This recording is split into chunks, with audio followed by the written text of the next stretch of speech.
Association of Muslim Professionals AMP Mumbai na sinduna mangarak suba National Talent Search Exam ngasi December tarik tarita India gi tongan mafam kayada pangthokpagum Manipur da su center taramathoi da pangthokre High School Living Certificate Intermediate amadi Undergraduate level da mahairoi chatret mukna saru yakiba exam asina merit leiba mahairoi kaya khangatuna case prize khakta natana All India gi maming leiraba coaching institute kayada competitive exam singidamak free da amadi yamna khongna tamhangani hairi panbayai exam asigi matengdagi leita laira hotnaningba mahairoi kayagi pandam phanghanbada chauna mateng pangbani haidra haibana chingba wafam kayasu AMP North East ki journal head Yanus Khana phongdorakli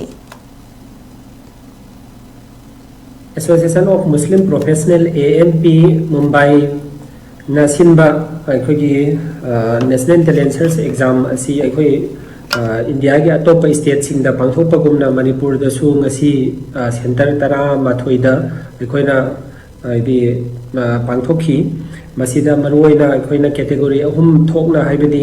high school level amadi intermediate level amadi undergraduate level da exam asi pangthokhi exam asi gi nungi oiba aikogi kanabadi exam asi gi through dagi merit leiba student sing all India dagi khangatuna